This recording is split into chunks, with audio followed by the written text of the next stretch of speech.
Saya lebih excited sebenarnya bulan Ramadan daripada Raya. So setiap Ramadan saya akan pakai tudung. Makcik saya lah maksudnya. Dia selalu ingatkan tentang solat, mengaji apa semua kan. Dia sakit dan dia meninggal. Lagi memberi kesan kepada saya adalah mesej terakhir sebelum dia pergi. Di mesej saya tentang kematian. Ini mungkin juga salah satu saya cakap asbab Allah nak bagi saya benda ni, hidayah ni, titik permulaan untuk saya berhijrah sampailah sekarang.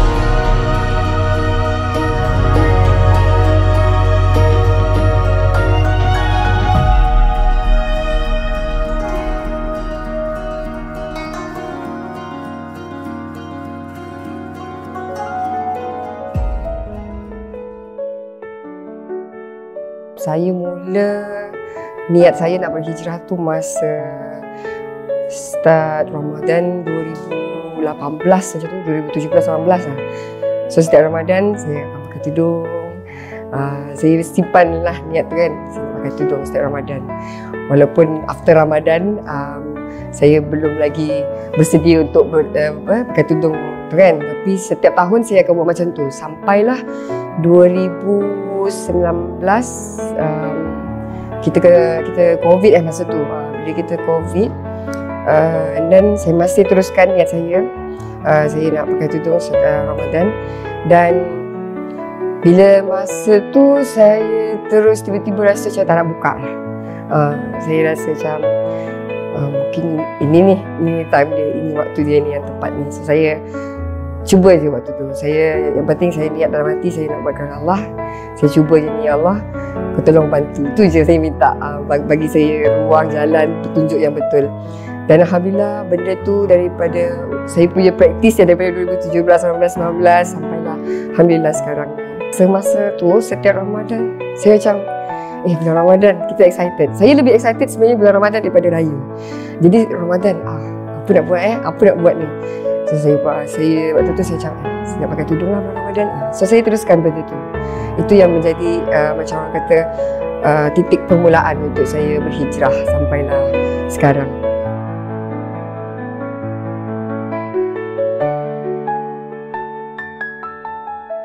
Apa yang saya boleh share, selain kita tetapkan niat betul-betul kerana Allah, lepas tu kita doa lah.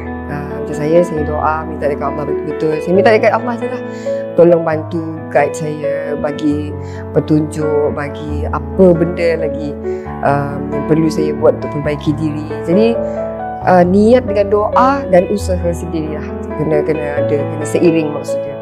Dan juga support daripada family dan rakan-rakan yang terdekat. Masa awal-awal, daripada awal dulu memang family dan rakan-rakan terdekat saya lah. Rakan-rakan pun saya tak ramai kawan.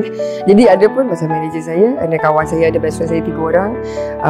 Dalam circle tu je lah yang memang tahu. Saya dah cakap kat dia orang macam saya rasa saya nak pakai tudung, saya rasa saya nak buat macam ni. So diorang sentiasa support. Family saya terutamanya dekat Sabah sentiasa support benda tu, sentiasa doakan. Setiap pagi mak saya setiap pagi akan lepas subuh macam tu dia akan message dah solat subuh belum, apa semua dia ingatkan. Jadi benda tu bagi saya adalah support yang sangat saya perlukan.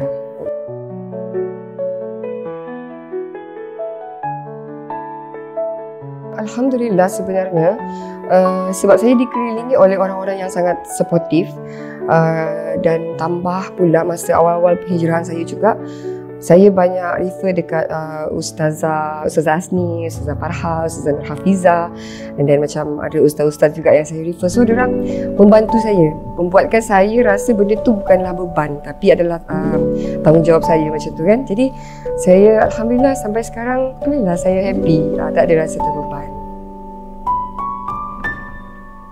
Satu masa kita COVID satu kejadian yang memang betul-betul shock juga lah time tu.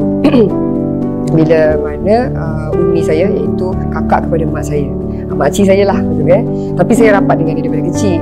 Jadi dia juga antara salah seorang yang sangat support saya punya perjalanan. Dan dia paling akan ingatkan saya, jangan buat benda-benda macam ni, jangan buat benda macam ni. Dia selalu ingatkan tentang solat, mengaji apa semua kan.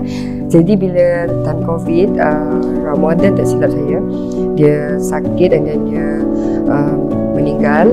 Dan itu satu tamparan yang sangat hebat juga untuk saya, sebab saya tak pernah mengalami kehilangan yang begitu memberi kesan.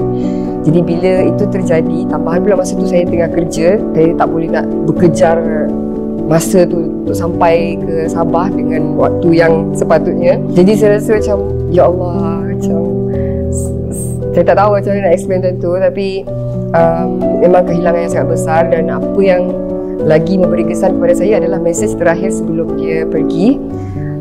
Di mesej saya tentang kematian, tentang di alam barzakh. So saya macam, ya Allah, ini mungkin juga salah satu, saya cakap, asbab Allah nak bagi saya benda ni, hidayah ni. Ini mungkin jalan dia untuk saya lebih dekat-dekat dengan Allah kan. So macam, ya, itu antara satu juga momen yang dalam proses penghijrahan saya yang saya tak akan lupa. Saya buat benda yang walaupun dia macam sedikit, tapi dia berkekalan macam tu. Contoh macam setiap solat, habis solat macam tu, kita akan baca Quran. Kita baca Quran dan kita zikir apa semua, selawat lah yang sentiasa kita boleh buat juga di mana-mana. And then kita istighfar selalu.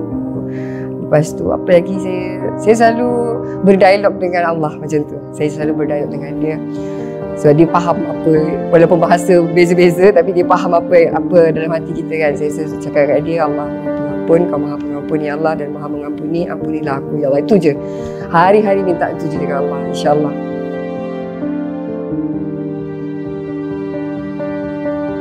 (2023) kan? Saya pergi dengan manager saya. Itu pun saya tak tahu sebenarnya. Manager saya yang uruskan semua. Tiba-tiba dia kata, aku dah register pergi umrah. Betul? Pergi umrah? Betul bila? Masa birthday kau. Lagilah saya macam, masa birthday? Macam, okay. Tapi awal-awal tu nervous juga sebab saya memang dah lama teringin nak pergi umrah. Cuma Allah belum jemputkan. Waktu tu kita tak tahu rezeki, belum ada rezeki. So bila terjadi benda tu, saya rasa macam, Masya Allah, Allah panggil ni, dia datang, macam mana nak buat persiapan ni, apa nak siapkan apa ni, aku ni dalam banyak betul buat salah ni. Jadi time tu dia excited campur dengan rasa takut juga sebenarnya, sebab kita pergi tanah suci kan. Tapi Alhamdulillah perjalanan tu semuanya smooth. Sampai kita di Madinah, masa tu first kali bila dah sampai Madinah, dia akhirnya tu dah announce kan sampai ni, nitik dah air mata macam, tapi still cover macho. Dan kau tu handsome lagi, menitik dah air mata, dalam makeup tu dah basah dah sini ni. Kita rasa macam, ya Allah, ya Rasulullah dah dekat dah ni, aku dah dekat dengan kau ya Rasulullah. Masa tu excited dia, terharu semua, dia rasa semua ada dalam tu. And then kita sampai tengah malam, saya punya tak sabar, saya cakap dekat Yusuf dengan manager saya, kita letak beg, mandi sekejap, lepas tu pergi masjid. Lepas tu diorang macam, okay jom. Melangkah je pergi dekat Masjid Nabawi, memang saya dah menyesal. So ya Allah, maha baiknya kau panggil kami datang ke sini. Kami ni bukanlah siapa-siapa, hamba yang sangatlah banyak dosa apa semua, tapi Allah punya aturan kan. Jadi saya pergi ke sana Madinah, dapat masuk ke Raudah dengan manager saya juga. Masuk berdua, berhimpit-himpit. Pengalaman pertama umrah yang sangat Masya Allah, best. Semua kita dapat buat apa benda yang diajarkan masa tu oleh mutawif kita, apa nak baca apa semua. Sebab kita tak tahu kan, jadi kita diajar macam ni. And then sampailah kita pergi mengerjakan umrah dia, pergi Mekah. First kali lagi masa tengok Kaabah, rasa kagum dia, macam Masya Allah, Subhanallah, inilah Kaabah yang aku sujud dekat sejadah ni, inilah macam rasa tak percaya time tu, tapi itulah realiti dia. Dan saya sangat bersyukur umrah yang pertama saya pergi tu memang sangat memberi kesan kepada saya, kesan yang bagi saya rasa macam kebesaran Allah ni memang sangatlah besar.